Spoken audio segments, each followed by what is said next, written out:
رحمت کے خزینے لایا ہے مہمان خدا رمضان میں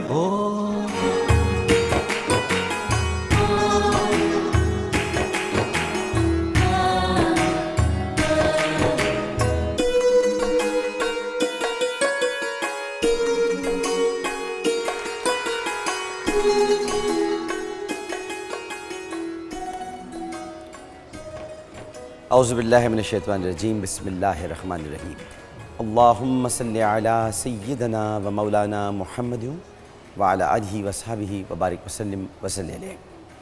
پاکستان میں موجود تمام ہی ناظرین کو پاکستان سے باہر بھارت، متحدہ عرب امارات، تمام خلیجی ریاستیں، مکہ مکرمہ، مدینہ منورہ اور وہاں سے آگے تمام یورپی ممالک بالخصوص برطانیہ، France, Spain, Italy, Germany, Sweden اور وہاں سے بھی آگے ریاستہائے متحدہ امریکہ، South Africa, Canada, Australia, Norway اور 160 ممالک میں جہاں جہاں اس وقت الحمدللہ دنیا کی سب سے بڑی رمضان نشریات رمضان میں بول دیکھی جا رہی ہیں، وہاں ٹیلی ویژن سیٹس کے سامنے موجود تمام ہی ناظرین کو اور یہاں جو تشریف لا چکے ہیں تمام ہی حاضرین کو انتہائی محبت، خلوص، ادب اور احترام کے ساتھ عامر لیاقت حسین کا السلام علیکم۔ ناظرین محترم، الحمدللہ پاکستان میں آج 16واں روزہ افطار کیا جائے گا اور پاکستان سے باہر بعض ممالک میں آج 17واں روزہ افطار کیا جائے گا۔ یعنی پاکستان میں آج 16 رمضان المبارک 1438 ہجری آج پیر کا دن ہے اور ناظرین محترم جون کی 12 تاریخ 2017 عیسوی۔ ام المومنین طیبہ سیدہ طاہرہ عائشہ صدیقہ رضی اللہ تعالی عنہ کا آج یوم وصال ہے، یوم شہادت ہے۔ ان کے فضائل، ان کے مناقب اور ان کے مقام عرفہ و اعلیٰ پر الحمدللہ ہم یہاں پر سحر کی نشریات سے ہی باتیں کر رہے ہیں، گفتگو کر رہے ہیں اور علماء کرام سے بڑی سیر حاصل گفتگو ہوئی۔ آج بھی انشاءاللہ تعالی جب عالم کی بول شروع ہوگا تو علماء کرام یہاں پر ام المومنین کے فضائل بیان کریں گے۔ میں چند احادیث آپ کے سامنے بیان کرنا چاہتا ہوں، اس کے بعد ہم خوش الحانی میں بول کی طرف بڑھیں گے۔ سوچنا یہ چاہیے کہ جس ہستی کے بارے میں ہم کوئی بات کر رہے ہیں اور ان کا ذکر کر رہے ہیں، ان کا مقام کیا ہے۔ مقام دیکھا جاتا ہے، کسی کا بھی مقام آپ کو دیکھنا ہو دین میں، اور دین ہی ہے زندگی میں یا شریعت مطہرہ کی روشنی میں، تو وہ مقام دیکھنے کے لیے آپ کو سب سے پہلے قول مصطفیٰ صلی اللہ علیہ وآلہ وسلم کی طرف رجوع کرنا پڑتا ہے۔ اس سے مقام کی اہمیت کا اندازہ ہوتا ہے۔ کسی نبی کا مقام دیکھنا ہو تو کلام الہی کی طرف رجوع کرنا پڑتا ہے، کیونکہ اللہ تعالیٰ نے اپنی کتاب میں ارشاد فرمایا، دونوں معروف قاری حضرات یہاں بیٹھے ہیں، اللہ تعالیٰ نے فرمایا کہ ہم نے بعض کو بعض پر فضیلت دی ہے۔ یہ انبیاء کرام علیہم السلام کے بارے میں ہے۔ تو اس میں میں پھر بتاتا ہوں آپ کو کہ جب بھی یہ میں بات کرتا ہوں، اس کا مطلب یہ نہیں ہوتا کہ ہم کوئی تقابلی جائزہ پیش کر رہے ہیں۔ تقابل نہیں ہے۔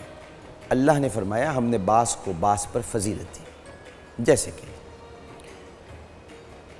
مسیح اللہ کہہ دیا حضرت عیسیٰ علیہ السلام کو، نجی اللہ کہہ دیا حضرت نوح علیہ السلام کو، ابو البشر کہہ دیا حضرت آدم علیہ السلام کو، خلیل اللہ کہہ دیا حضرت ابراہیم علیہ السلام کو، ذبی اللہ کہہ دیا حضرت اسماعیل علیہ السلام کو، خطیب الانبیاء کہہ دیا حضرت شعیب علیہ السلام کو، احسن القصص قرار دے دیا حضرت یوسف علیہ السلام کا واقعہ۔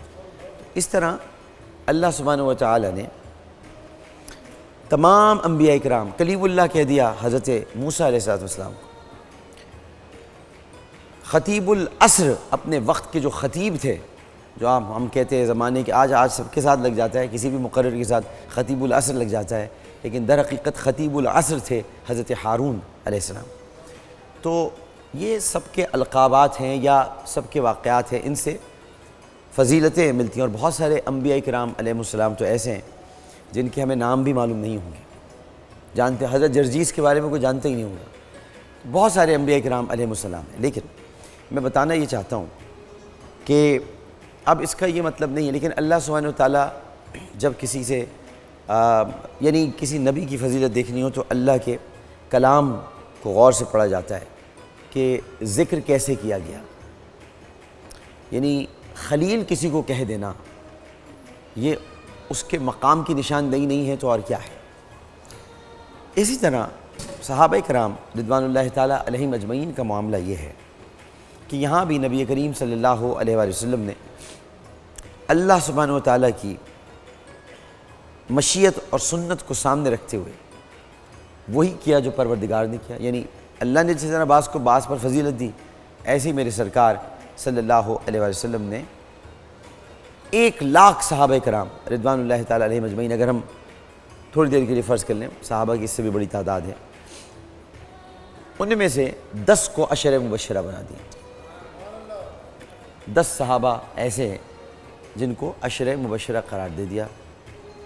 تمام بدری ہیں، تمام صحابہ بدری ہیں، اور ان میں سے تمام صحابہ السابقون میں شامل ہیں. تو ان کو آپ نے عشرہ مبشرہ قرار دے دیا. اب ان عشرہ مبشرہ میں سے بھی 4 نکال لیں تو وہ خلفائے راشدین ہوں گے.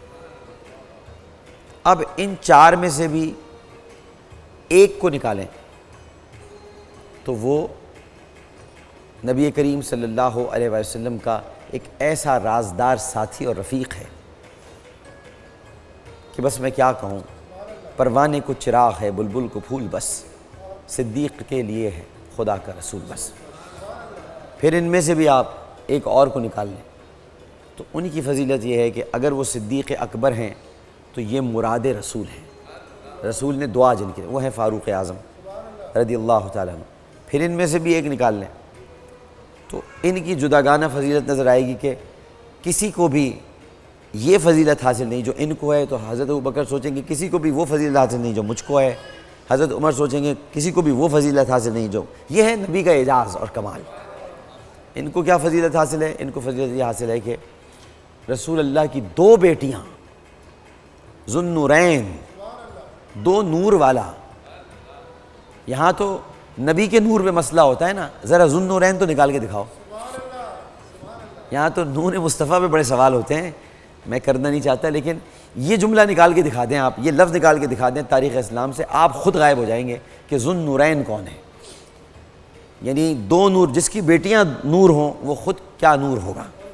تو ذو النورین. اب اس میں سے ایک اور نکال لیں. اب ایک ایسا فضیلت والا صحابی کہ جس کی کئی فضیلتیں ہیں، لیکن ایک فضیلت جو سب سے بڑی ہے وہ یہ ہے کہ کل میں علم اس شخص کو دوں گا.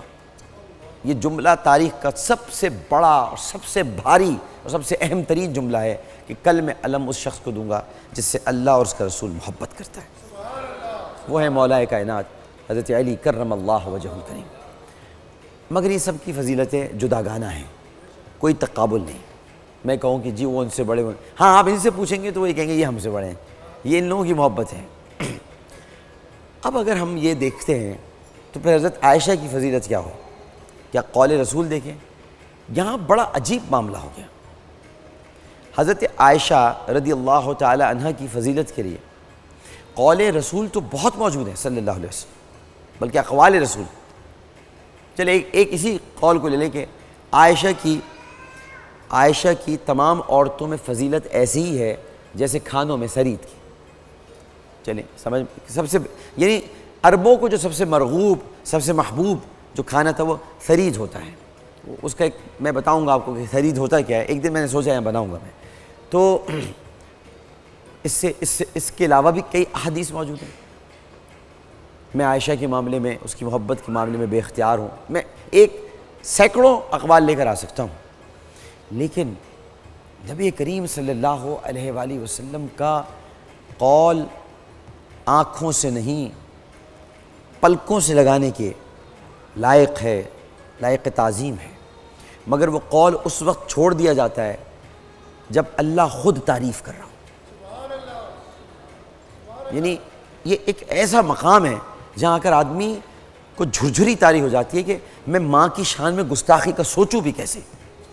یا میں ماں کے لیے کچھ کہنے کے لیے، ایک تو ماں ہے، یہ تو اولاد ہی بڑی منحوس ہوگی جو اپنی ماں کو برا کہے، وہ تو اولاد پھر اولاد ہی نہیں رہی نا، اس کو تو اولاد ہی نہیں کہہ سکتے نا، وہ تو کوئی منحوس ہی ہوگی جو اولاد ایسی ہوگی۔ میں یہ تھوڑی دیر کے لیے سوچوں کہ ایک تو ماں، اس کے بعد ان کی مطلب ان کی وجہ سے اس پوری سورہ کا نام، یعنی وہ تو عربی میں النساء عورتوں کو کہتے ہیں، یہی ہے نا، عورت کو نہیں کہتے، النساء عورتوں کو کہتے ہیں، لیکن ایک عورت کی وجہ سے، کسی نے کہا تھا، وہ میرے کانوں میں ابھی بھی سائیں سائیں کرتا ہے کہ نبی کی صحبت عورت نہیں بدل سکی۔ میں وہ کہتا ہوں کہ ایک عورت کی وجہ سے پوری النساء اتر آئی، ایک عورت کی وجہ سے النساء اتر آئی، 10 آیات براءت نازل، 10 آیات۔ اگر میں یہ کہوں تو کیا برا نہیں ہوگا کہ دجال سے بچنا چاہتے ہو تو کہف کی 10 آیات پڑھو، اور اگر بہترین عورت بننا چاہتے ہو تو النساء کی 10 آیات پڑھو، پتہ چل جائے گا کہ عورت کی کیا فضیلت ہے، جو حضرت عائشہ صدیقہ رضی اللہ تعالی عنہا کے سبب بنی۔ اللہ گواہی دے رہا ہے، خدا جس کی گواہی دے دے۔ اب میں یہاں پر صرف ایک بات کہنا چاہتا ہوں، اور وہ یہ، اللہ یعنی حضرت عائشہ صحابیہ ہیں، زوجہ مطہرہ تو ہیں لیکن صحابیہ بھی ہیں۔ مجھ کو یہ بتائیے کہ صحابی بہرحال نبی کے مقابل نہیں ہوتا، صحابی ہوتا۔ حضرت یوسف علیہ السلام نبی ہیں کہ نہیں؟ اس میں تو کوئی شک ہی نہیں، اور بڑے خوبصورت نبی ہیں، بڑے پیارے نبی ہیں، بڑے حسین نبی ہیں، بڑے کمال کے نبی ہیں، بڑے عظیم نبی ہیں، لیکن اس نبی پر، اس نبی کی عفت پر، عزت پر جب الزام لگا تو ایک بچے نے گواہی دی۔ پروردگار نے کیوں نہیں دی گواہی؟ بچے نے گواہی دی۔ کوئی آیت، جبکہ خدا نے خود ارشاد فرمایا اپنے حبیب، یعنی حبیب جو ارشاد فرماتے ہیں وہ خدا کا ارشاد ہے، فرمایا کہ یہ احسن القصص ہے، یعنی سورہ یوسف جو ہے وہ احسن القصص ہے۔ تو اللہ تعالیٰ نے اپنے ہی کلام میں جو سب سے خوبصورت قصہ ہے اس میں اپنی گواہی نہیں ڈالی، اپنی گواہی اس میں نہیں ڈالی۔ اس کے بعد ایک اور موقع آیا جب اللہ تعالیٰ کی نیک بندی، بعض لوگوں نے ان کو ایسا درجہ دیا ہے جو کہ روایات میں آتے درست بھی ہے کہ وحی آتی تھی ان پہ لیکن نبیہ نہیں تھی وہ، اور وہ تھی حضرت مریم علیہ السلام۔ حضرت مریم علیہ السلام، ان کی عصمت، عفت، پاکیزگی پر جب حملہ ہوا، جب انہوں نے آ کر کہا فاشارت علیہ، جب یہودیوں نے آ کے کہا، اگر آیت یہ فاشارت علیہ قالوا کیف نکلم من کان فی المہد صبیا، کہ انہوں نے اس کی طرف اشارہ کیا، حضرت مریم نے کہا تو انہوں نے کہا قالوا، کہنے لگے قالوا کیف نکلم من کان فی المہد صبیا، کہ یہ کیسے بولے گا جو پالنے میں لیٹا ہوا ہے، اس سے کیا پوچھیں؟ تو آواز آئی قال انی عبداللہ آتانی الکتاب وجعلنی نبیا، میں اللہ کا بندہ ہوں، مجھے آیات دے کر بھیجا گیا ہے، مجھے مبعوث فرمایا گیا ہے۔ بچہ بولا اپنی ماں کی گواہی میں، اس بچے کا نام تھا عیسیٰ علیہ السلام۔ اب تھوڑے سے منظر کو سامنے رکھیں، یہاں بھی اللہ خاموش ہے، وہاں بھی اللہ خاموش ہے۔ خاموشی سے مراد یہ نہیں ہے کہ خاموش دیکھ رہا ہے، اور انتظام اور سبب، کیونکہ مسبب الاسباب سبب پیدا کر دیے۔ اب یہاں پر قاری صاحب بڑا غور کا مقام ہے، آج سے 1438 برس قبل، یعنی 1438 برس قبل، ہم ہجرت سے لگائیں تو غلط ہے، 1422 برس قبل، اس دور میں دو بڑے، یعنی ایک وہ جس کو کہتے ہی صادق ہیں، دور جاہلیت سے اہل عرب جس کو صادق کہتے چلے آئے، امین کہتے چلے آئے، جو بات کہتا ہے تو سچ کہتا ہے، ان کا نام ہے محمد مصطفیٰ صلی اللہ علیہ وسلم۔ اور ایک وہ ہیں جن کو صادق نے صادق کہا، صدیق اکبر۔ دو سچے موجود ہیں، گواہی تو بڑی شاندار ہو سکتی تھی، گواہی تو بڑی شاندار ہو سکتی تھی کہ حضرت عائشہ صدیقہ رضی اللہ تعالیٰ عنہ پر الزام لگا صادق وقت بھی آگے بڑھا، صدیق وقت بھی آگے بڑھا، دونوں سچے آگے بڑھ گئے۔ دونوں سچوں نے کہا کہ تم جھوٹ بول رہے ہو۔ اللہ نے یہاں پر اپنے حبیب کو بھی بولنے سے منع فرما دیا، حبیب نے اپنے رفیق کو بولنے سے منع فرما دیا۔ اب انتظار ہو رہا ہے، اور ایک عورت کمرہ بند کر کے رو رہی ہے 30 دن تک۔ وہ خاتون کہ جنت جن کے قدموں کو ترستی ہے، وہ باہر نہیں نکل رہی، رو رہی ہیں۔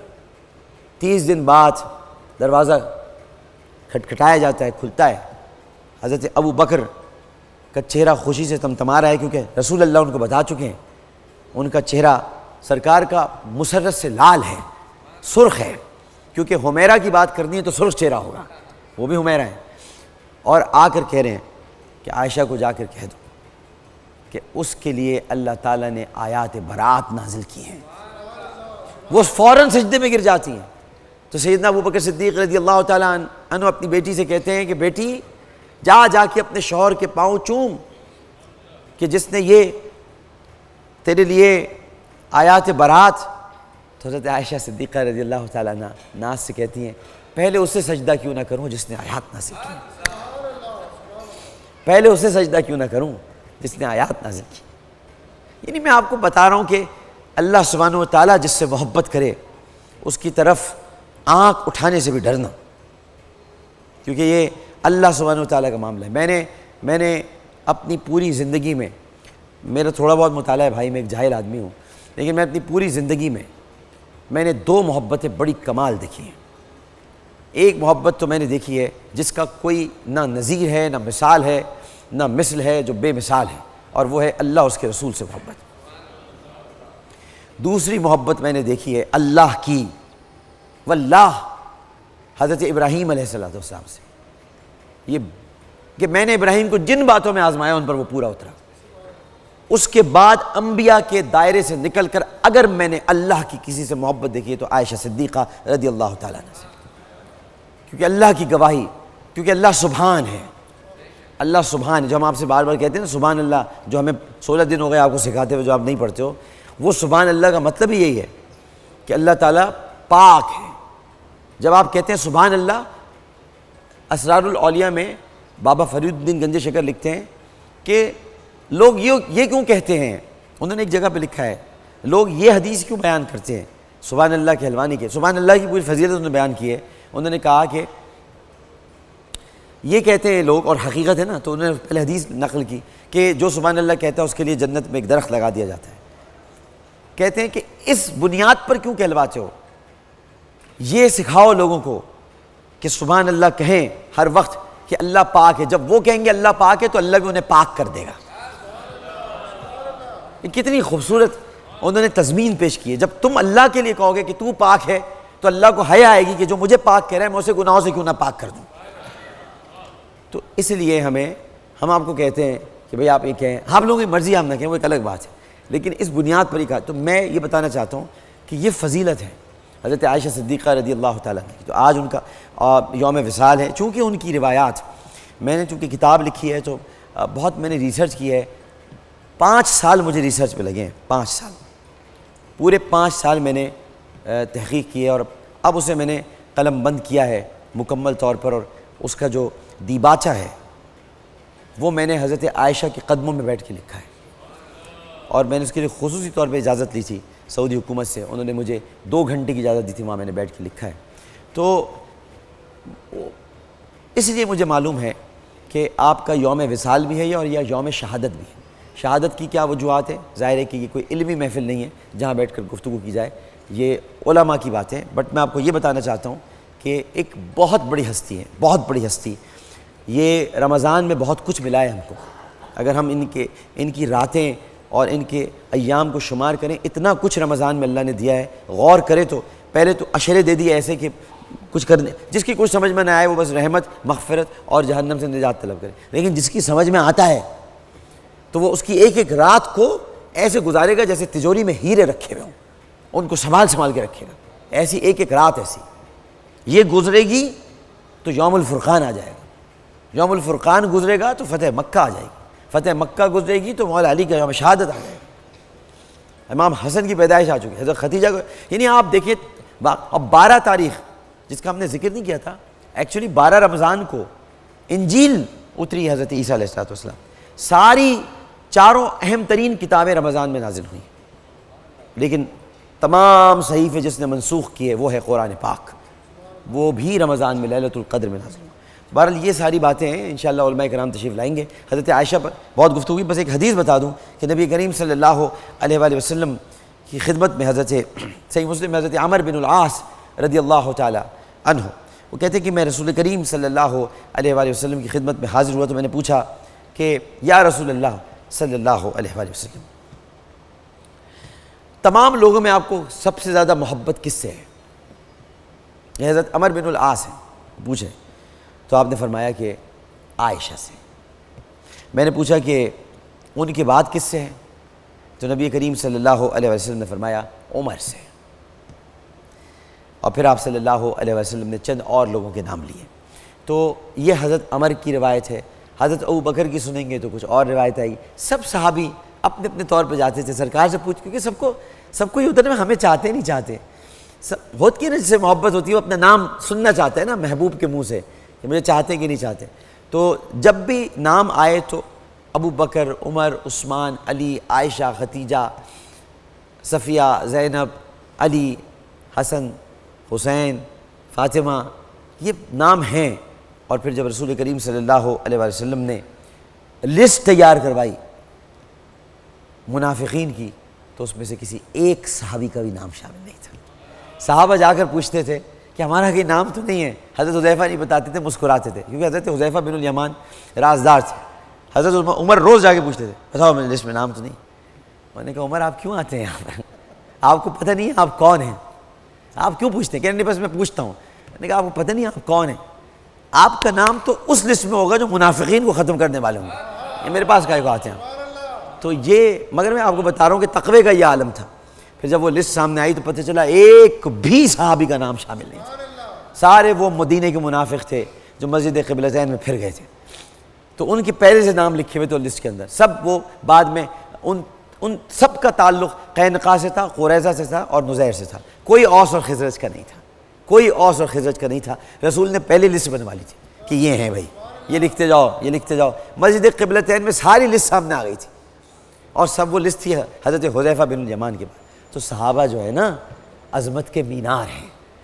جس نے صحابہ کا راستہ پکڑ لیا، جس نے صحابہ کا دامن تھام لیا، جس نے کوئی بھی صحابی ہو، کوئی بھی ایک صحابی، کسی بھی ایک صحابی کو پکڑ لو، ارے بلال کو ہی پکڑ لو، ابو ایوب انصاری کو پکڑ لو، کسی بھی ایک صحابی کو پکڑ لو، کبھی بھٹکو گے نہیں، بالکل سیدھی راہ پر چلتے رہو گے. کیونکہ صحابہ کا راستہ برحق ہے، اہل بیت اطہار کا راستہ برحق ہے. یہی وہ راستے ہیں جن کو شاید اپنے گمان سے کہتا ہوں جسے صراط مستقیم کہا گیا ہے. ایک وقفہ لیتے ہیں، وقفے کے بعد حاضر ہوں گے اور پھر ہے خوش اعلانی میں بول. السلام علیکم ورحمۃ اللہ.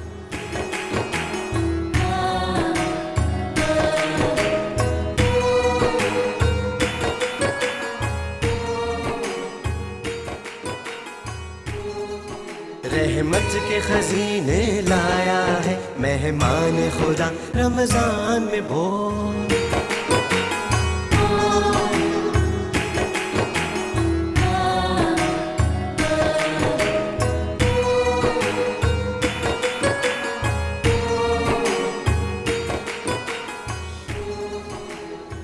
السلام علیکم ورحمۃ اللہ. ایک مرتبہ پھر آپ کو رمضان میں بول، اور یہ ہے ہمارے مہمانوں کا سیگمنٹ کے تشریف لائے ہیں افطار عامر کے ساتھ.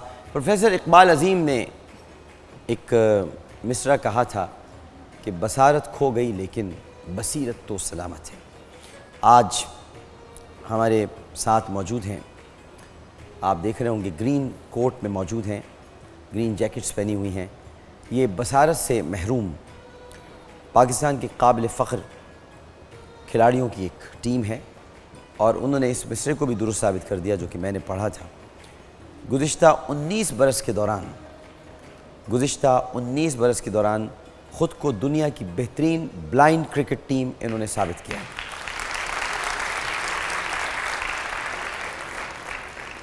انہوں نے ایک روزہ کرکٹ کے 4 عالمی کپ مقابلوں میں شرکت کی اور 2 مرتبہ یہ اعزاز اپنے نام کیا اور 2 مرتبہ رنرز اپ رہے. T20 ورلڈ کپ کے دونوں عالمی مقابلوں میں فائنل کھیلنے کا اعزاز بھی انہوں نے حاصل کیا، اور اس وقت عالمی رینکنگ میں پاکستان بلائنڈ کرکٹ ٹیم کا شمار دنیا کی 2 بہترین ٹیموں میں ہوتا ہے۔ ان کھلاڑیوں نے بے شمار عالمی اعزازات حاصل کیے ہیں جو میں آپ کو بتا دیتا ہوں، ان میں سے چند ایک یہ ہیں: 27 مسلسل ایک روزہ میچ مسلسل جیتنے کا عالمی ریکارڈ، 7 ایک روزہ سیریز مسلسل جیتنے کا عالمی ریکارڈ، 6 T20 سیریز مسلسل جیتنے کا عالمی ریکارڈ، ایک روزہ میچ میں سب سے زیادہ 517 رنز بنانے کا عالمی ریکارڈ،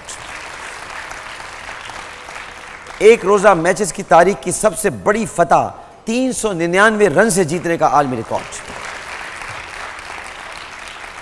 ایک روزہ میچز کے سب سے بڑے ہدف 439 رنز کا کامیاب تعاقب کا عالمی ریکارڈ، اور ایک روزہ میچز کی تاریخ کی سب سے بڑی 390 رنز کی شراکت بنانے کا عالمی ریکارڈ۔ یہ پاکستان ہے بھائی، پاکستان۔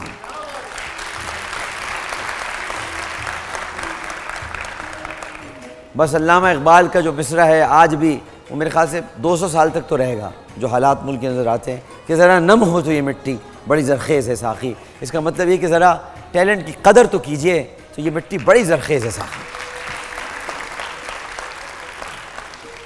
تو یہاں موجود ہیں Pakistan blind cricket council PB۔ اچھا، ایک تو پہلے میں آپ کو بتا دوں کہ پاکستان بلائنڈ کرکٹ کونسل یہ ہے PBCC۔ اچھا، PBCC ہے پاکستان میں۔ اچھا، اس کا جو قیام ہے یہ 1998 اس میں عمل میں آیا تھا، اور اسی ادارے نے ان تمام کھلاڑیوں کو تربیت دی اور انہیں اس مقام تک پہنچانے میں اہم کردار ادا کیا ہے۔ اور ہمارے ساتھ جو آج موجود ہیں وہ PBCC کے بھی اہم عہدیدار یہاں پر موجود ہیں۔ ہمارے ساتھ موجود ہیں آصف عظیم صاحب، جو کہ PBCC کے ڈائریکٹر میڈیا اور انفارمیشن ہیں۔ السلام علیکم۔ آئے نہیں؟ اچھا جی، اچھا جی۔ عبد الوہاب صاحب آ گئے؟ اچھا جی، عبد الوہاب صاحب ہیں کراچی بلائنڈ کرکٹ کے سیکریٹری جنرل ہیں۔ جناب السلام علیکم۔ اچھا، ان کے علاوہ جو ہمارے ساتھ یہاں پر تشریف فرما ہیں اب مایہ ناز کھلاڑی، ان کی میں تفصیلات بتا دوں، آپ مجھے بتا دیجیے گا وہ کون کون ہیں۔ جناب محمد جمیل صاحب، کیپٹن محمد جمیل صاحب یہ بلائنڈ کرکٹ ٹیم کے کیپٹن ہیں۔ ان کا تعلق میرپور آزاد کشمیر سے ہے، اور انہوں نے 2017 کے T20 عالمی کپ میں صرف 34 گیندوں پر دوسری تیز ترین سینچری بنانے کا اعزاز حاصل کیا۔ انیس جاوید ہیں، انیس جاوید جی، یہ بلائنڈ کرکٹ ٹیم کے نائب کیپٹن ہیں، ان کا تعلق اسلام آباد سے ہے۔ عبد الرزاق صاحب، جناب بلائنڈ کرکٹ ٹیم کے ہیڈ کوچ ہیں، ان کا تعلق لاہور سے ہے۔ 2002 اور 2006 کے ورلڈ کپ انہی کی قیادت میں جیتے گئے ہیں۔ ریاست خان کا تعلق ایبٹ آباد سے ہے، اور انہوں نے 2017 کے T20 ورلڈ کپ میں B1 کیٹیگری میں بہترین کھلاڑی ہونے کا اعزاز حاصل کیا، اور انہیں PCB کے 2016-17 کا بہترین کھلاڑی بھی قرار دیا گیا۔ بدر منیر کا تعلق پاک پتن شریف سے ہے، اور انہوں نے 2017 کے T20 ورلڈ کپ میں B2 کیٹیگری میں بہترین کھلاڑی ہونے کا اعزاز حاصل کیا، اور بہترین پلیئر آف دی ایئر کا اعزاز بھی حاصل کیا۔ مسعود جان کا تعلق پشاور سے ہے، اور انہیں ایک روزہ کرکٹ میں 262 رنز کی سب سے بڑی انفرادی اننگ کھیلنے کا اعزاز حاصل کیا۔ اسرار حسن کا تعلق گجرانوالہ سے ہے۔ عامر اشفاق کا تعلق لاہور سے ہے۔ نثار علی کا تعلق میرپور آزاد کشمیر سے ہے۔ ثناء اللہ کا تعلق پشاور سے ہے، اور ہارون کا تعلق بھی پشاور سے ہے۔ جناب تو کچھ بتائیے گا کہ یہ آپ لوگوں نے گو کہ مجھے کہنا نہیں چاہیے، لیکن ایکچولی مجھے لگتا ہے کہ آپ لوگ، ہماری یہ جو کرکٹ ٹیم ہے یہ بلائنڈ نہیں ہے، جو کھیل رہی ہے وہ بلائنڈ ہے۔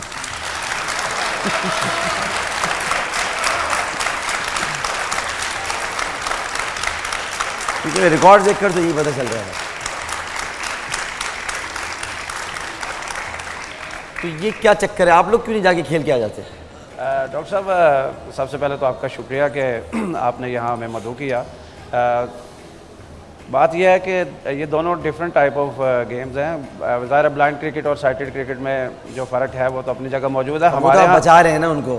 نہیں, ہمارے ہاں جو پیشنس ہے, جو جنون ہے, مجھے لگتا ہے وہاں شاید اتنی وہ نہیں ہے. ہم لوگ کیونکہ ہمیشہ ہم نے کوشش کی. دیکھیے جس کو نظر نہیں آتا کوئی مسئلہ نہیں, لیکن جس کو نظر آتا ہوتے ہوئے بھی نظر نہیں آتا اس کے لیے مسئلہ ہے نا سارا, کہ بال پکڑی نہیں جاتی. آپ کو معلوم ہے جن کو نظر آتا ہے وہ پتہ نہیں کیا پکڑنا چاہتے ہیں مگر ان کو بال نہیں پکڑنا آتی. نہیں, اچھی امید رکھنی چاہیے. آج اچھا میچ چل رہا ہے ڈاکٹر صاحب, اور آج کی بات نہیں کر رہا میں بھائی. ہماری ٹیم جو ہے ماشاءاللہ آج کھیل رہی ہے, تو آج ہمیں مجھے لگتا ہے کہ انہیں سپورٹ کرنا چاہیے. نہیں, ہم تو سپورٹ کرتے ہیں بھائی. میں تو آپ کو یہ بتا رہا ہوں کہ سب اس میں کون کہہ رہے ہیں ان کو سپورٹ نہیں کرتے. ہم سب دعا کرتے ہیں, دعا ہی کرتے ہیں. جی انشاءاللہ.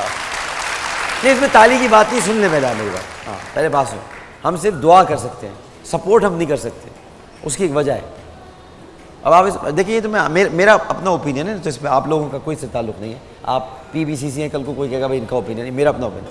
ہم صرف دعا کر سکتے ہیں. سپورٹ وہ کرتے ہیں کہ جن کو سپورٹ سے مراد یہ کہ بھائی دعا کریں مطلب خوش ہو جائیں. تو سپورٹ وہ کرتے ہیں جس قوم کی بات سنی جاتی ہے.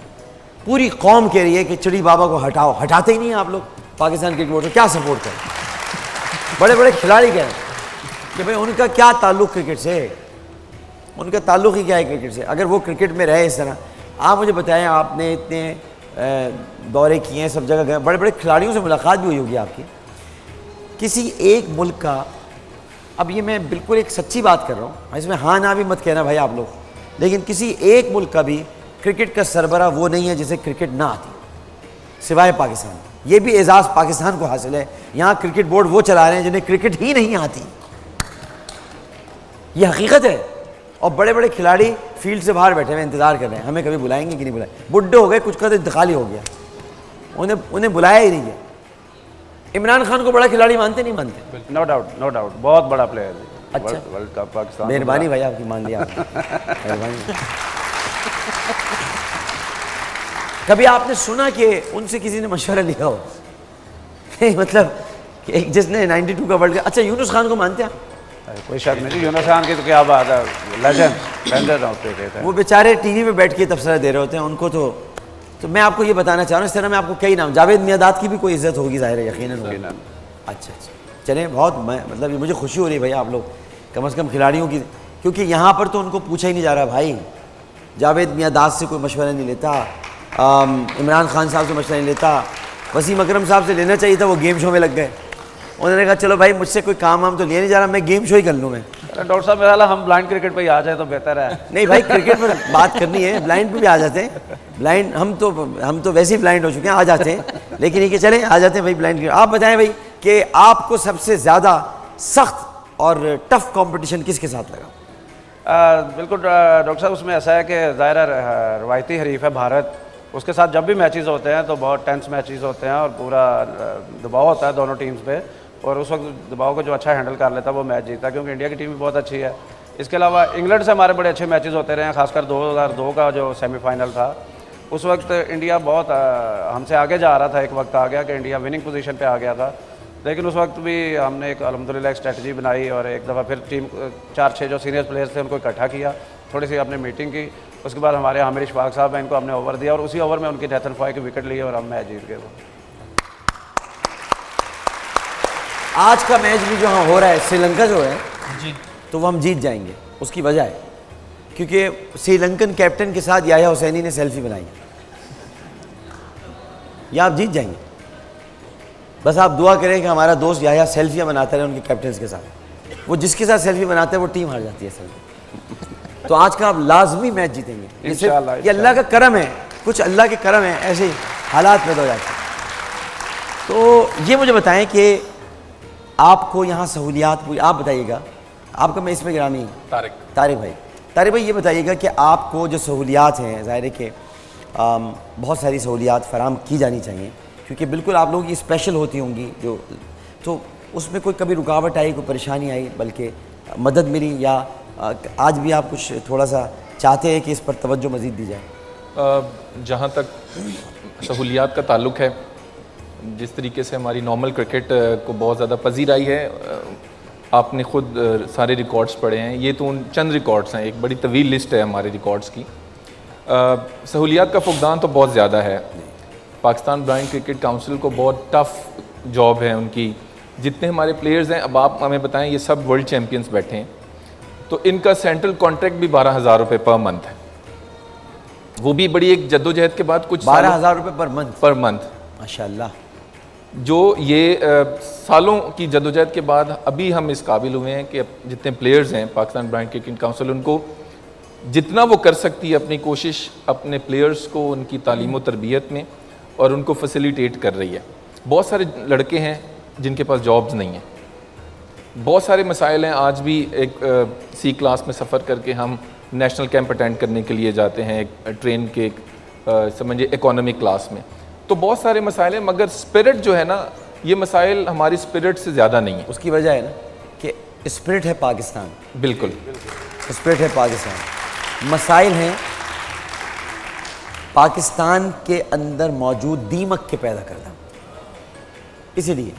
ورنہ 12,000 روپے آپ لوگوں کو تو 5 لاکھ روپے مہینے پہ ہونا چاہیے کہ آپ لوگ جو کام کر کے آئے اتنا. اور مجھے کہنے دیجیے گا, یہ بھی میرا اوپینین ہے بھائی, میں آپ کو نہیں کہہ رہا ہوں, بٹ پی سی بی کے پاس بہت فنڈز ہیں, وہ چاہیں تو کر سکتے ہیں, لیکن اللہ تللوں سے فرصت ملے تو کچھ کریں. تو اب یہ مجھے بتائیں کہ پھر کرنا کیا چاہیے حکومت کو؟ اب آپ یہاں آئیں, اتنا پلیٹ فارم ہے, شاید کوئی دیکھ رہا ہو جو بلائنڈ نہ ہو, وہ دیکھ رہا ہو تو وہ شاید یہ فیصلہ کرے. بھی دیکھنے والے تو دیکھ رہے ہوں گے کہ کرکٹ جو بورڈ ہے اس کے لوگ بھی دیکھ رہے ہوں گے, ہو سکتا ہے ہمارے میاں صاحب دیکھ رہے ہوں, ہو سکتا ہے, پتہ نہیں, دیکھتے ہوں گے بول, ہو سکتا ہے ان کو بتایا جائے کہ آپ مطالبہ اپنا کوئی کریں. یہ دیکھیں, یہ پلیٹ فارم آپ کو ملا ہے. ڈاکٹر صاحب بال تو بالکل بال کو تو وہ یقیناً دیکھتے ہوں گے کیونکہ بڑی محبت ہے ان کو. اور دوسرا یہ ہے کہ ہمارا جو آپ کر رہے ہیں بات اس پہ پرابلمس پہ, تو پرابلمس تو یقیناً انتہائی زیادہ ہیں کہ 12,000 سے کسی بھی کا گھر نہیں چل سکتا. اب ایک پلیئر جو 12,000 روپیہ مہینہ لے رہا ہے, وہ ہم اس کو کس طرح کہیں کہ تم بھئی 4 گھنٹے جا کے نیٹ پہ گزارو, وہ کچھ اور کام ساتھ کرے گا تو اس کا نظام چلے گا. صحیح. تو اس لیے پھر گیم اگر اب بچوں کو بہتر فیسیلیٹیٹ کیا جائے تو یہ ہم اس سے بہتر رزلٹس دے سکتے ہیں. اب ایک میچ کی فیس ہم 500 روپیہ دے رہے ہیں بچوں کو. اب مجھے بتائیں کہ مزدور کی دیہاڑی بھی 500 نہیں ہے, 500 روپے فیس دے رہے ہیں میچ کی. تو اس طرح کے مسائل ہیں. لیکن ہم کیونکہ ہمیں ایک جنون ہے, ہم نے یہ کرکٹ شروع کی تھی پاکستان میں ان میں سے ہوں جنہوں نے پاکستان کا سٹارٹ کھیلا, پھر ایز اے کیپٹن پاکستان کو 2 بار ورلڈ چیمپئن بنوایا. تو یہ اللہ کی مہربانی رہی ہے. تو میرے بچوں میں بھی یہی جنون ہے, یہ میں نے ان میں یہی ٹرانسفر کیا کہ ہم نے اپنے ملک کے لیے کھیلنا ہے, اس وطن کے لیے کھیلنا ہے, اور اس جھنڈے کو ہمیشہ سربلند رکھنا ہے. واہ واہ واہ واہ, یہ ہے جذبہ قابل تحسین. آپ ابھی ہمارے ساتھ ہی تشریف رکھیں, ہم آپ کو یہاں خوش الہانی میں بول کی طرف لے کر چلتے ہیں. اور یہ مقابلہ حسن قرات ہے ہمارا ایک, اور وہ یہاں پر آج لاہور کوئٹہ یعنی 2 کوئٹہ سے ہیں, 1 لاہور سے. آج ہمارے 3 قرہ حضرات ہیں. اچھا, قرہ حضرات کو میں بتا دوں کہ آپ نے دیکھے تو ہوں گے کمپٹیشنز, تو صحیح لا دو بھائی, بتا دو تو دیکھا ہوگا.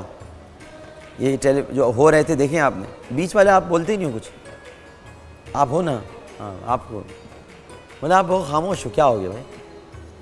تو آپ لوگوں نے دیکھا تو ہوگا مقابلے کے اصول کے مطابق ماشاء اللہ جب یہ کہا جائے گا تو آپ نے جو منتخب آیات ہیں ان کی تکمیل کی طرف بڑھنا ہے, اور جب دوسری بار ماشاء اللہ کہا جائے تو آپ نے تکمیل کر دینی ہے. ورنہ یہ جو 2 حضرات بیٹھے ہیں نا, ان میں سے یہ پہلے والے جو ہیں, ان سے تو میں خود ڈرتا ہوں بھائی. ان کا نام ہے قاری عبدالباسط صاحب, یہ سخت ترین جج ہیں اور یہ نمبر منع کر لیں گے. اور وہ ہیں قاری حسین نارائن صاحب, وہ تو شاید چھوڑ بھی دیں بٹ یہ نہیں چھوڑیں گے, آپ کو نمبر منع کر دیں گے. تو یہ بڑا بہت اصول و ضوابط, یہ کسی کو نہیں مانتے اصول ضوابط میں, مجھ سے تو بات ہی نہیں کرتے اس موضوع پر. یہ تو یہ بہت منصف جس کو کہنا چاہیے ویسے منصف ہے. تو آپ دونوں کی اجازت ہو تو شروع کریں جی. قاری عمیر اختر صاحب لاہور سے تشریف رہی, مسند پر جلوہ فروز ہوں اور منتخب آیات کی تکمیل فرمائیں. لاہور سے تشریف لائے ہیں, اور کراچی کے قرہ حضرات اب نہیں ہیں, اور اب یہ لاہور, کوئٹہ, پشاور, بھاولپور, گجرانوالہ سب ادھر سے آ رہے ہیں. تو یہ لاہور سے آئے ہیں, اور اب دیکھیں گے جب آخری ہمارا ہوگا سیمی فائنل اور فائنل تو وہ کیا ہوں گے, وہ دیکھنے والے ہوں گے. قاری عمیر اختر صاحب بسم اللہ. أعوذ بالله من الشيطان الرجيم.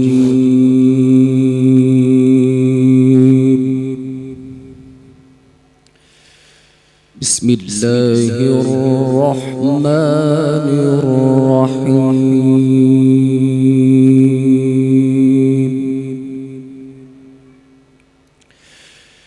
وإن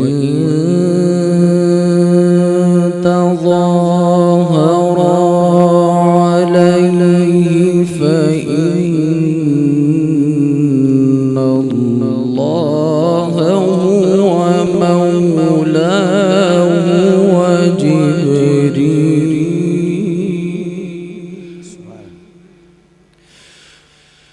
وجبريل وصالح المؤمنين والملائكة بعد ذلك ظهير.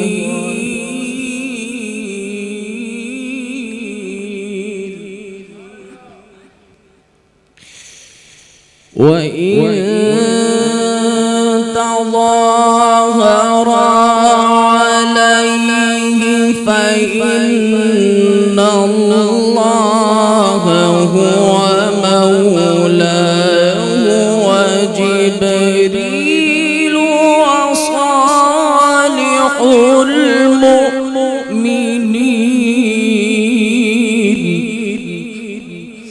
ما شاء الله.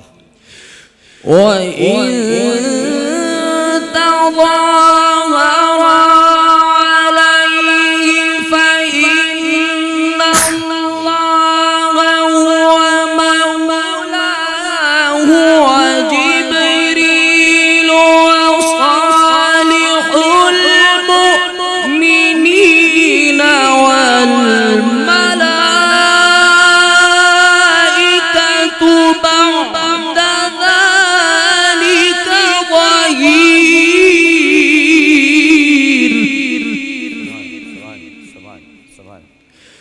عسى ربه إن طلقكن أن يبدله أزواجا خيرا منكن ما شاء الله. مسلمات مؤمنات قانتات تائبات عابدات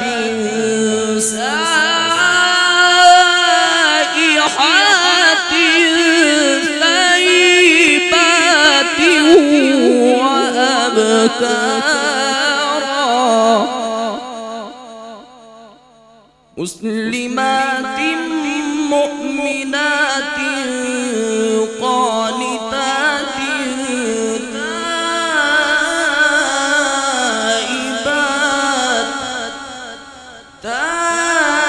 تائبات عابدات سائحات ثيبات وأبكارا. صدق الله العظيم. 4 منٹ 22 سیکنڈ لیا آپ نے. جی بسم اللہ الرحمن الرحیم. قاری عمر اختر صاحب، تلاوت ماشاءاللہ آپ کی بہت اچھی تھی، لیکن کچھ مسٹیکس بھی تھی اور کچھ لہجے کے حوالے سے بھی میں آپ کو بتاؤں. مسٹیک یہ تھی کہ آپ نے پڑھا رجیب لفظ ہے، رجیب، اس میں زیر کی آواز نہیں آئی. اسی طرح رحیم میں بھی رحیم زیر کی آواز آپ نے دینی ہے. دوسری بات ہے 2 مرتبہ صاد آیا ہے اس آیاتوں میں، تو صاد میں آپ کا وو شامل تھا، صاد تھوڑا سا وو شامل تھا اس میں. تیسری بات ہے مد پورے نہیں کی آپ نے. اور چوتھی بات ہے جو آپ کا لہجہ ہے یہ مصر میں جو گاؤں کے قاری ہوتے ہیں نا، جیسے سادے لوگ، بدھو لوگ ہیں، یہ وہ لہجت ہے کہ جس میں کوئی ترتیب نہیں تھا. آپ اٹھانے کی کوشش کر رہے تھے، لیکن پھر جب آپ وقف کرتے اس کے بعد وقف کے بعد جو اٹھانا پڑتا ہے وہ وقف کے ساتھ میچ نہیں تھا. مطلب آپ اپنی مرضی پہ اٹھا لیتے تھے، جو کہ مرضی نہیں، ایک ردم ہونا چاہیے اس میں. تو لہجہ، باقی تجوید ماشاءاللہ کافی بہتر ہے، لہجہ آپ کا ٹھیک نہیں ہے. جی قاری حسین نرانی صاحب. جی، قاری عمیر اختر صاحب نے اچھا پڑھنے کی کوشش کی، لیکن وہی بات کہ مجھے ایسا لگا کہ جیسے انہوں نے بہت عجلت میں پڑھا اور کوشش کی کہ میں جلدی جلدی زیادہ پڑھ لوں. حالانکہ مختصر شروع میں جیسے آپ نے انہیں ہدایت فرمائی تھی کہ جو ہے پہلے ماشاءاللہ پہ جو ہے وہ وقت آپ کا جو ہے وہ وائنڈ اپ کی طرف چلا جاتا ہے، اور دوسرے ماشاءاللہ پر جو ہے اگر نہیں آپ نے ختم کیا، اختتام کیا، تو آپ کے نمبر منہا ہونا شروع ہو جائیں گے، مائنس ہونا شروع ہو جائیں گے. نمبر ایک تو بات یہ تھی. دوسری یہ کہ جو انہوں نے لہجہ اختیار کیا ہے، وہی بات کہ عجلت، ریپیٹیشن نہیں ہونی چاہیے زیادہ. مقابلہ جو ہوتا ہے، مقابلے کے اندر یہ ہوتا ہے کہ آپ نے تعوذ پڑھا، تسمیہ پڑھی، اس کے بعد آیت پڑھی، دوسری آیت پڑھی، تیسری آیت میں آپ جتنا کمال دکھا سکتے ہیں دکھائیے، اور اس کے بعد مختصر جو آپ کے پاس وقت ہے چوتھی آیت کے بعد آپ جو ہے نا وائنڈ اپ کر دیجئے. لیکن بہرحال مخارج اچھے ہیں، کافی بہتر ہیں، لیکن یہ کہ دیکھتے ہیں آگے دوسرے پڑھنے والے کیسا پڑھتے ہیں، مقابلہ وہ جو پارٹیسپیٹر ہیں وہ کیا کمال دکھاتے ہیں، وہ کیسا پڑھتے ہیں. بہت بہت شکریہ جناب قاری عمیر اختر صاحب. اور میں وقفے کی طرف جا رہا ہوں، لیکن اپنے دوسرے قاری کو میں گزارش کروں گا کہ وہ مسند پر جلوہ افروز ہو جائیں. جناب عبداللہ جان صاحب، آپ کوئٹہ سے تشریف لائیں. جناب عبداللہ جان.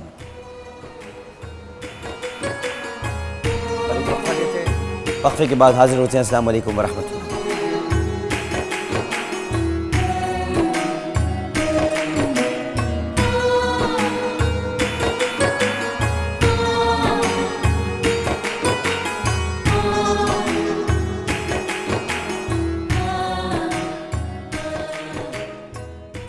خزینے لایا ہے مہمان خدا رمضان میں بول.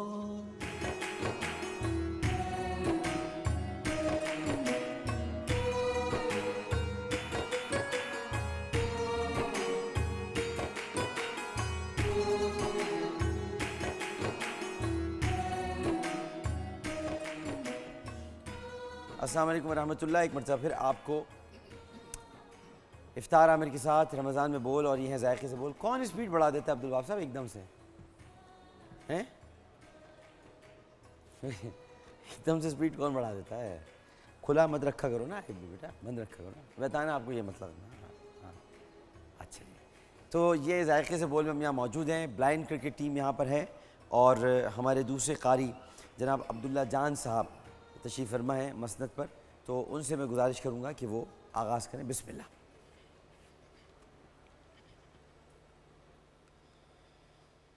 أعوذ بالله من الشيطان الرجيم.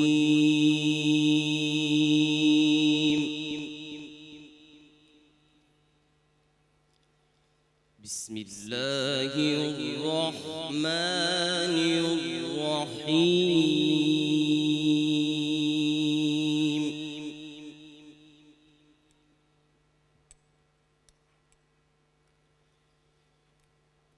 لقد جاءكم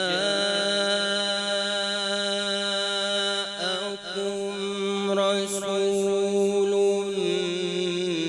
من أنفسكم عزيز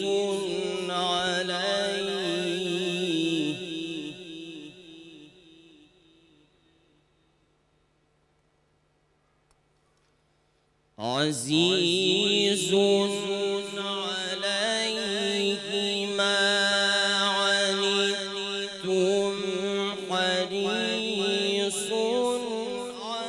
عليكم بالمؤمنين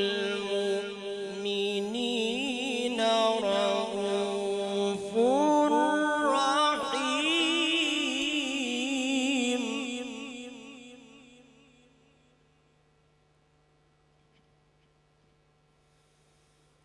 فإن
فإن تولوا فقل حسبي الله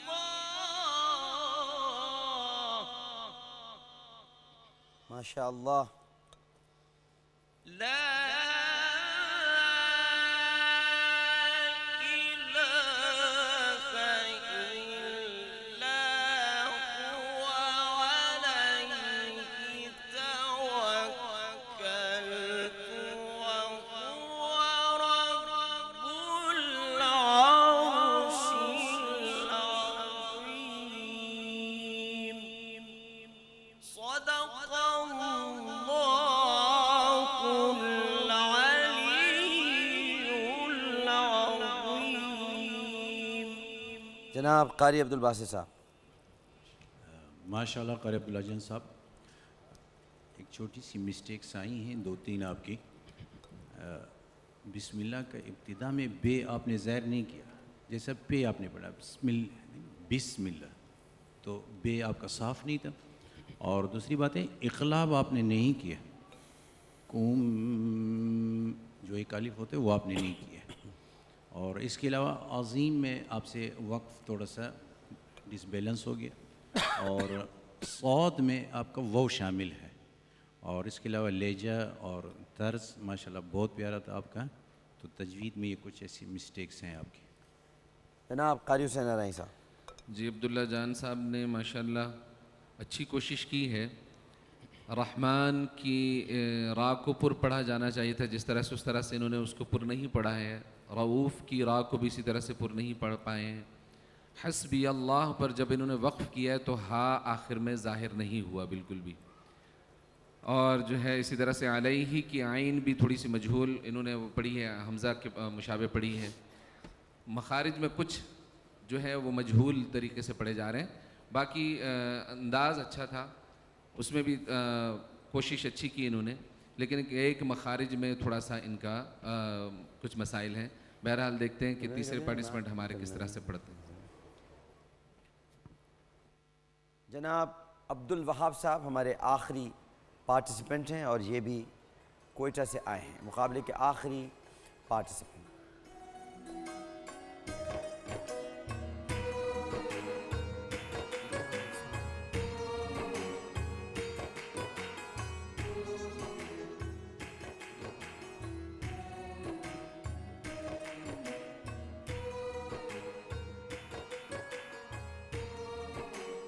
بسم اللہ.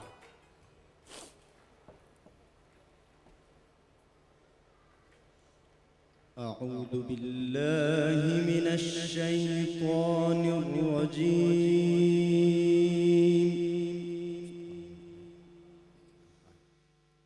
بسم الله الرحمن الرحيم.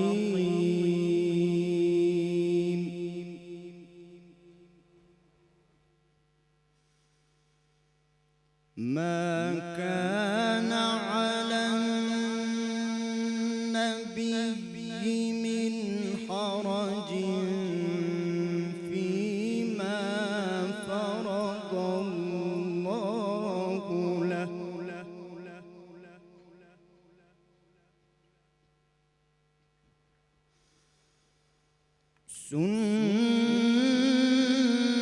سنة الله في الذين خلوا من قبل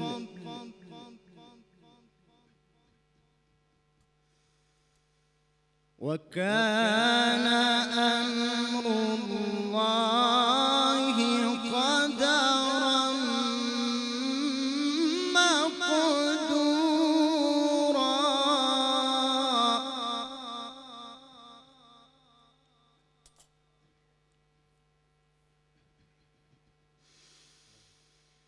الذين يبلغون رسالات الله ويخشونه ولا يخشون أحدا إلا الله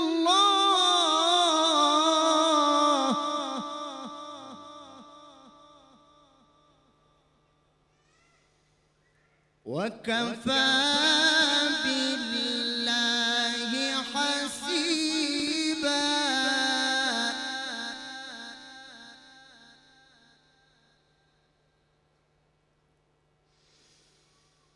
ما كان محمد أبا أحد من رجالكم ولكن رسول الله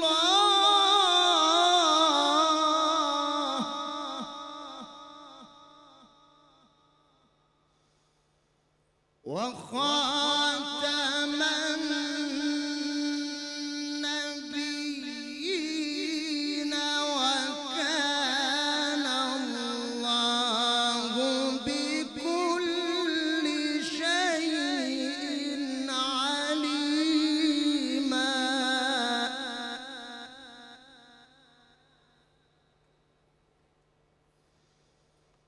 يا أيها الذين آمنوا اذكروا الله ذكرا كثيرا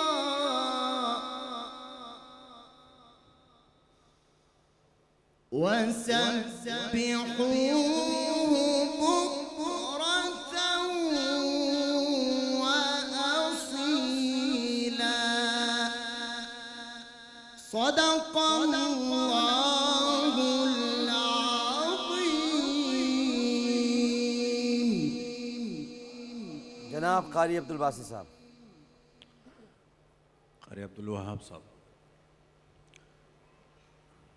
ماشاءاللہ آپ کی تلاوت ماشاءاللہ بہت اچھی تھی. لہجہ، کنٹرول اور تجوید کے حوالے سے کچھ مسٹیکس ہیں.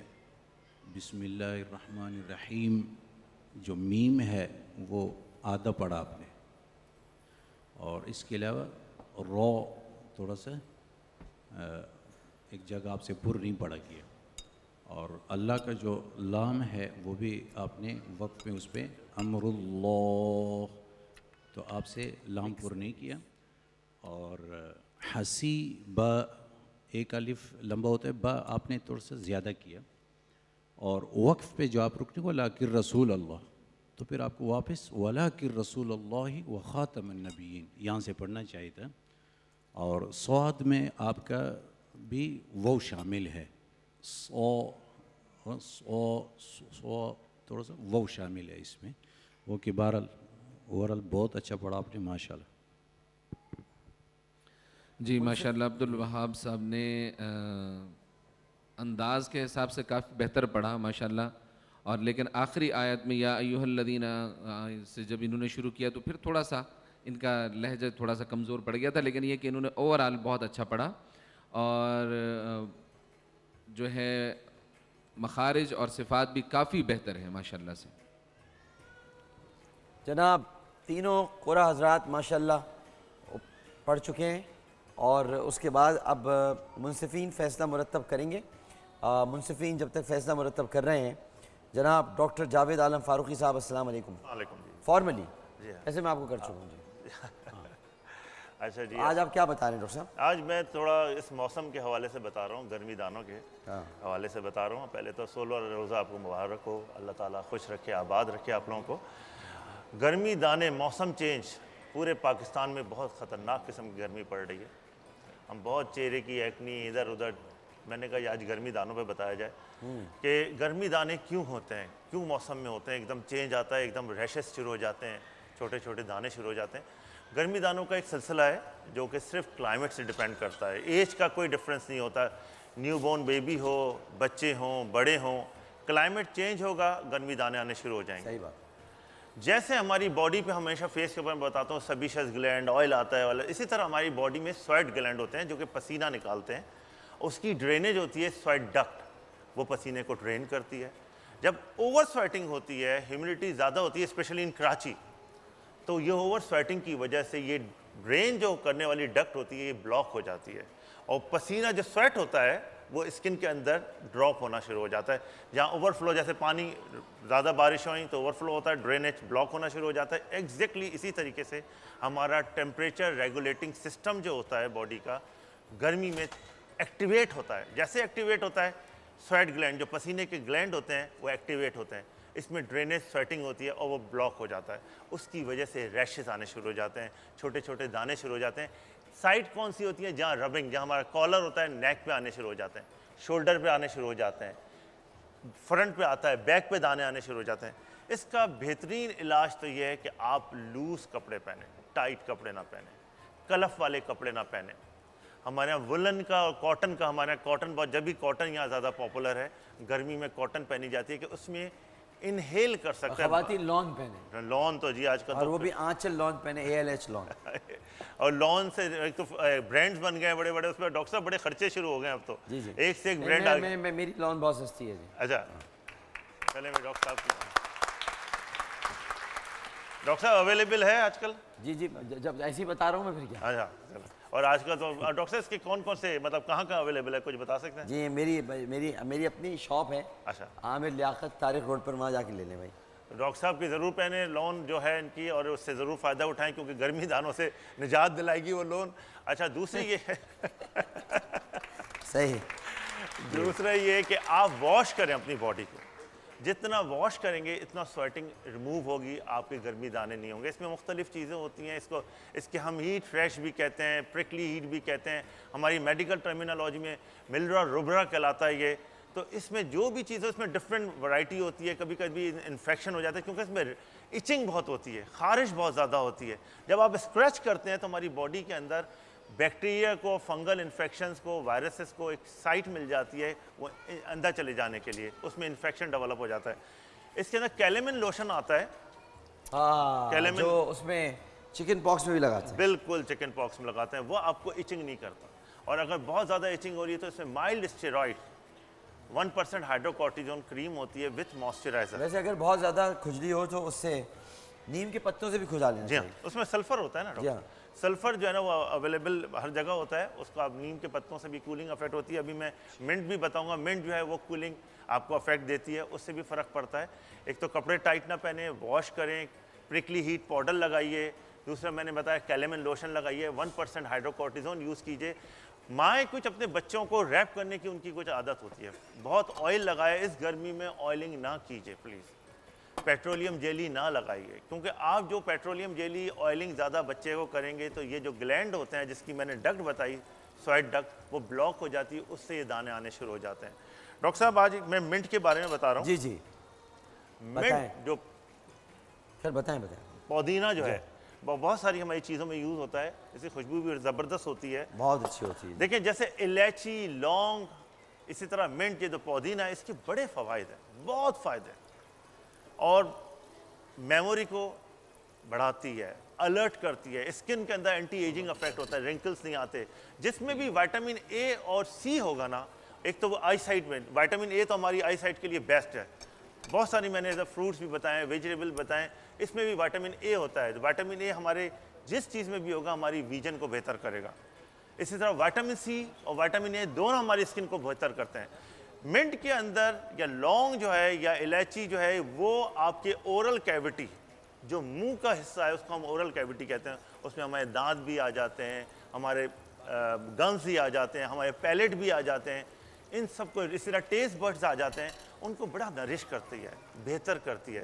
سانس کی نالی, کھانے کی نالی, گیسز, مارننگ سکنس جو ہوتی ہے, جو پریگنینسی کے وقت وامٹنگس ہوتی ہیں, اس طرح ٹریولنگ سکنس میں یہ بہت زبردست کارآمد ہوتی ہے. ڈاکٹر صاحب کینسر میں تھوڑی دیر رک جاؤں میرا خیال. نہیں آپ بولیں, پیاز زیادہ آواز نہیں ہے, برف نہیں کم ڈالیں. اچھا جی, اس کے اندر آپ کی جتنی وامٹنگ کے ایشوز ہوتے ہیں, نوزیا کے ایشو ہوتے ہیں, کینسرز کے ایشو ہوتے ہیں, یہ بھی پودینہ ختم کرتا ہے. ایچنگز جتنی پودینہ کینسر کیسے ختم کرتے ہیں ڈاکٹر صاحب؟ اس کے اندر وائٹامن اے اور سی جو ہوتا ہے نا, اینٹی آکسیڈنٹس جو ہوتے ہیں نا, یہ ہماری بڑے, ہمیں پتہ نہیں چلتا یہ ہربس کتنی زبردست چیز ہے, اس لیے ہمارے فوڈ میں استعمال کیا جاتا ہے. تو یہ اینٹی کینسرس ہوتا ہے. اور بہت سارے جتنی میں سبزیاں بتا رہا ہوں، جتنی سبزیاں ہیں، جتنے فروٹس ہیں، وہ سب اینٹی کینسرس ہیں، اینٹی آکسیڈنٹس ہیں، جو ہماری ایجنگ کو بھی ختم کرتے ہیں، ہمارے کینسرس کو بھی ختم کرتے ہیں. ایگزیکٹلی اسی طریقے ایچنگ کو ختم کرتے ہیں. جو آپ ابھی ہرپیس زوسٹر ہرپیس سمپلیکس کی بات کر رہے تھے، جی زوسٹر جو چکن پاکس ہوتی ہے اس کی ایچنگ کو بھی ختم کرتا ہے. جی ڈاکٹر صاحب کیا بنا رہے ہیں آج آپ؟ میں جی بنا رہا ہوں زبردست چیز. بتائیے. آپ گیس کریں یہ کیا ہے. ڈاکٹر صاحب اس میں آپ سے تھوڑی پوچھا بھائی، ادھر پوچھا ہے نا. ہاں ہیلپ کیجیے سر. نہیں آپ بتائیں نا، آپ بتائیں. یہ میں دستانہ اتاری بڑا مشکل کام ہے یہ پوچھنا، بڑا مشکل کام ہے. مجھے تو بنا بنایا سامنے مل جائے تو میں کھا لیتا ہوں. یہ ہے ڈیپ فرائیڈ مٹن چاپس بن رہی ہیں اور ڈیپ فرائیڈ ہیں. لیکن ڈاکٹر کیونکہ میں آپ کو پتہ ہے میں ڈیپ فرائیڈ، آپ کو پتہ ہے میں نہیں بناتا ہوں زیادہ، لیکن اب ظاہر ہے بھائی یہ لوگ کہتے ہیں یار تو آدمی تلتا ہی نہیں کچھ. بھائی پتہ نہیں کون سا آدمی ہے. ڈاکٹر صاحب ڈیپ فرائی کے نقصانات ہیں بہت ہیں. میں جبھی تو نہیں بناتا، لیکن کبھی کبھی کچھ کبھی ایک 15ویں روزے میں آج تو بنایا یار ایک دن. لیکن ڈاکٹر صاحب اس کی میں ڈیپ فرائی کی ایک چیز بتا دوں، بتائیں. کہ جس سے آئل اڑتا ہے نا، آئل کو کبھی کچن میں اپنے آئل کو یوں لگا کے دیکھیں تو کالا کالا آئل نظر آئے گا آپ کو. وہی ہاتھوں میں جا کے بیٹھ جاتا ہے اور کارڈک پرابلم کرتا ہے. ڈراؤں گا زیادہ ویسے. ہاں لیکن آپ یہ کبھی کبھی ویسے آپ کھا سکتے ہیں. کھا سکتے ہیں نا، کبھی کبھی اگر آپ ہر وقت نہیں کھا رہے تو 15 ڈیز میں تو الاؤ ہے. ہاں لیکن بنے تو پھر ایسے بنے جیسے میں بنا رہا ہوں. دیکھیں میں آپ کو سمجھاتا ہوں. پہلے تو اس میں جو ہے نا وہ مٹن چاپس جو ہیں وہ ابال لیں آپ. ٹھیک ہے. ابالنے کا طریقہ یہ ہے کہ لوگوں کو بڑا ہیٹ کا مسئلہ ہوتا ہے، تو یہ لوگ بھی پہلے یہی کرتے تھے. ان کو سمجھایا ہے میں نے. اب پہلے بتا دو ٹائم کتنا ہے عبدالوہاب صاحب، تاکہ میں بتا دوں ترکیب. ہاں تو میں بتا سکتا ہوں. پہلے لوگ کیا کرتے تھے، یہ لوگ یہ کرتے تھے کہ یہ ہلدی میں ابال لیتے تھے. میں نے کہا ہلدی نہیں ابالیں آپ، سونٹ میں ابال لیا کریں. سونٹ میں ابالنا. آج آپ نے سونٹ میں ابالا ہے دیکھیں آپ. اچھا جی اس کے بعد آپ نے کیا کرنا ہے، اس میں ہم نے کچھ مکسچر بول میں ڈاکٹر صاحب.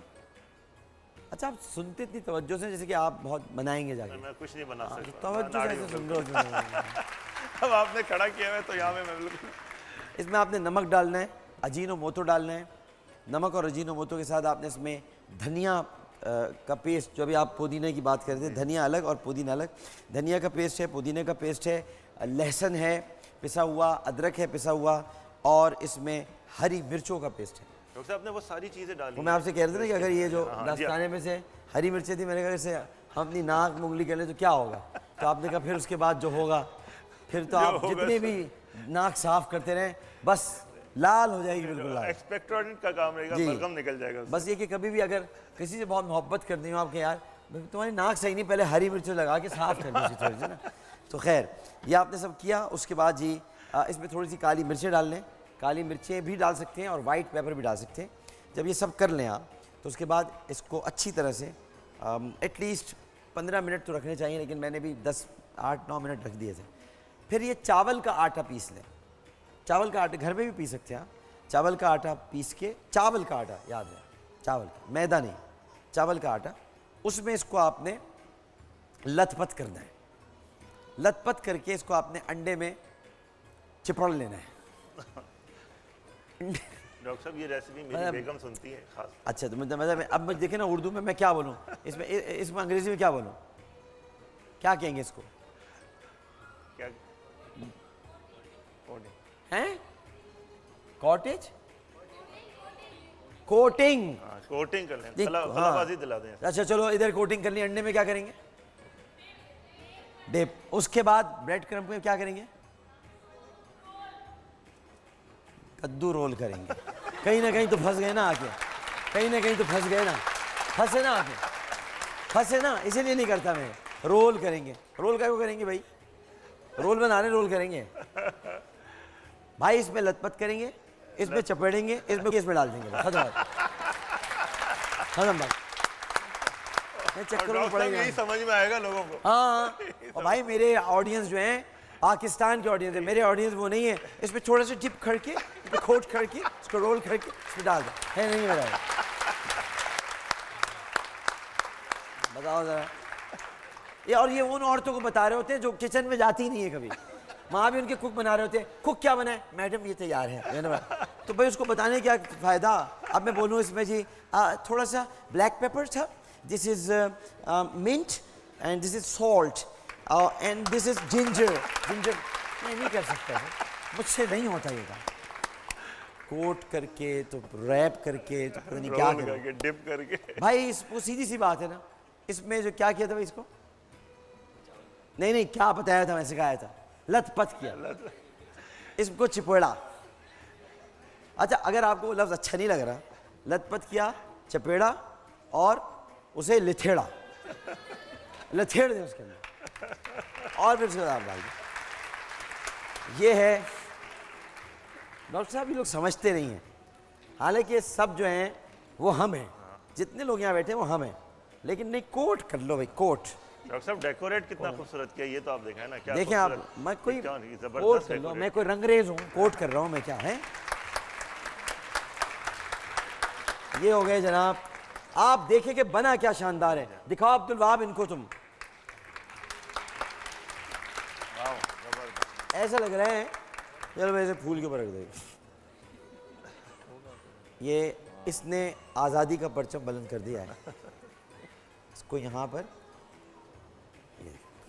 یہ ہے ہماری مٹن چاپس تیار ہو گئی ہیں, اور واللہ بس اب میں دیکھ نہیں سکتا. ٹھیک ہے اچھا جی. اب اس کے بعد جو ہے, اس کے بعد یہ ہے جو ہم نے بنایا ہے بلو مارگریٹا.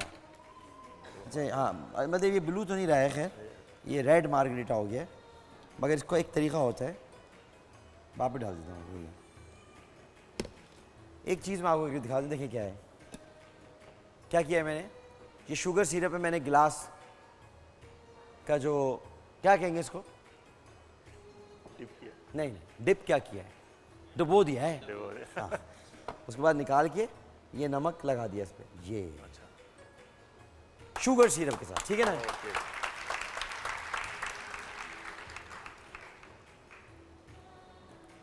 اور جب یہ اس کے فائدے یہ ہوتے ہیں کہ میں تو جب بھی مارگریٹا پیتا ہوں تو میں اوپر سے کاٹ لیتا, کھا جاتا ہوں. یہ رکھ دیا ہم نے یہاں پر, یا میرا آزادی کا متوالا گر گیا. رک جاؤ نا, وقفہ لے رہا ہوں عبد الوہاب, آزادی کے متوالے کو لگا دوں. ہاں جی, یہ ہے جناب مٹن چاپس اور ڈریکولا مارگریٹا. ایک وقفہ لیتے ہیں, وقفے کے بعد حاضر ہوں گے. السلام علیکم ورحمۃ اللہ.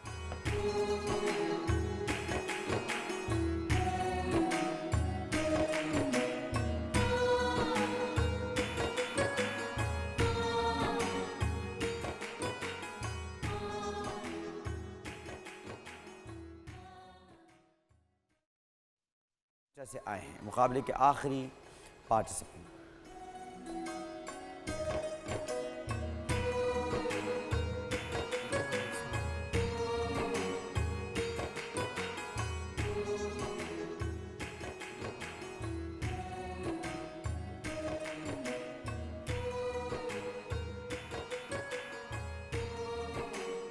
بسم اللہ.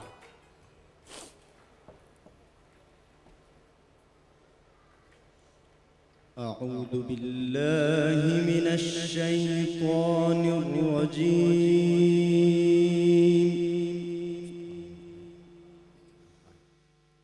بسم الله الرحمن الرحيم.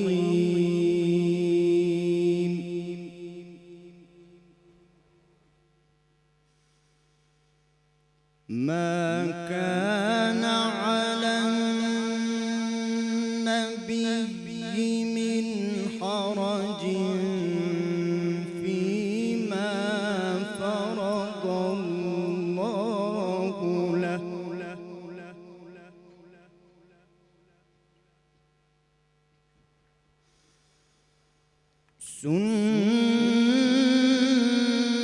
سنة الله في الذين خلوا من قبل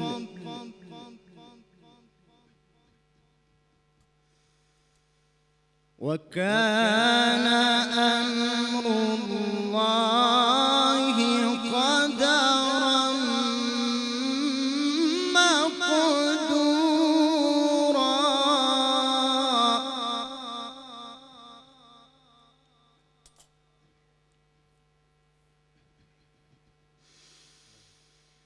الذين يبلغون رسالات الله ويخشونه ولا يخشون أحدا إلا الله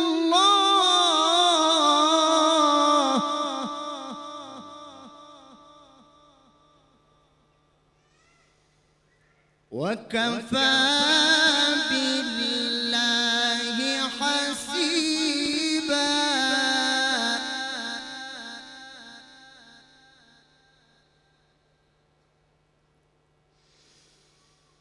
ما كان محمد أبا أحد من رجالكم ولكن رسول الله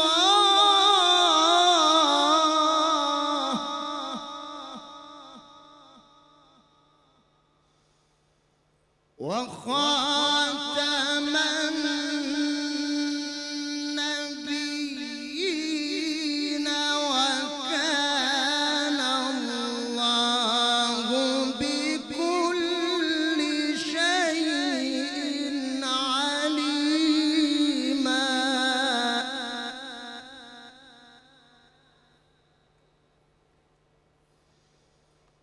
يا أيها الذين آمنوا اذكروا الله ذكرا كثيرا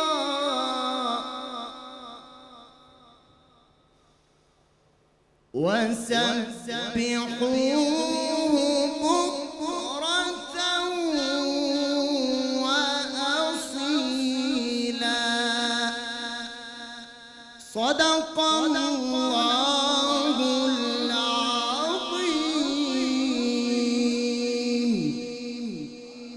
جناب قاری عبدالباسط صاحب. قاری عبدالوہاب صاحب،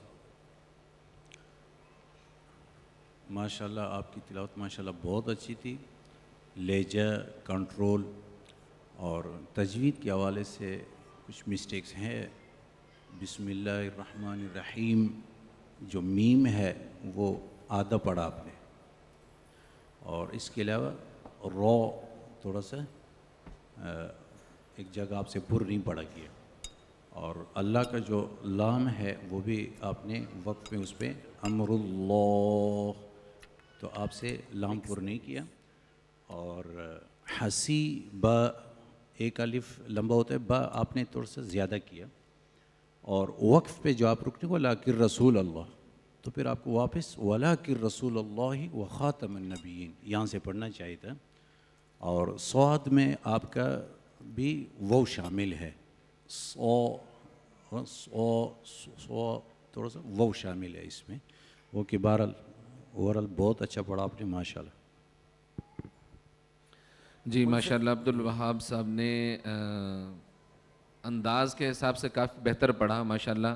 اور لیکن آخری آیت میں یا ایھا الذین سے جب انہوں نے شروع کیا تو پھر تھوڑا سا ان کا لہجہ تھوڑا سا کمزور پڑ گیا تھا، لیکن یہ کہ انہوں نے اوورال بہت اچھا پڑھا. اور جو ہے مخارج اور صفات بھی کافی بہتر ہیں ماشاءاللہ سے. جناب تینوں قرآ حضرات ماشاءاللہ پڑھ چکے ہیں، اور اس کے بعد اب منصفین فیصلہ مرتب کریں گے. منصفین جب تک فیصلہ مرتب کر رہے ہیں، جناب ڈاکٹر جاوید عالم فاروقی صاحب السلام علیکم. وعلیکم جی. فارملی جی ہاں. ایسے میں آپ کو کر چکا ہوں جی. اچھا جی، آج آپ کیا بتا رہے ہیں ڈاکٹر صاحب؟ آج میں تھوڑا اس موسم کے حوالے سے بتا رہا ہوں، گرمی دانوں کے حوالے سے بتا رہا ہوں. پہلے تو 16 روزہ آپ کو مبارک ہو، اللہ تعالیٰ خوش رکھے، آباد رکھے آپ لوگوں کو. گرمی دانے، موسم چینج پورے پاکستان میں بہت خطرناک قسم کی گرمی پڑ رہی ہے. ہم بہت چہرے کی ایکنی ادھر ادھر، میں نے کہا یہ آج گرمی دانوں پہ بتایا جائے کہ گرمی دانے کیوں ہوتے ہیں، کیوں موسم میں ہوتے ہیں. ایک دم چینج آتا ہے، ایک دم ریشز شروع ہو جاتے ہیں، چھوٹے چھوٹے دانے شروع ہو جاتے ہیں.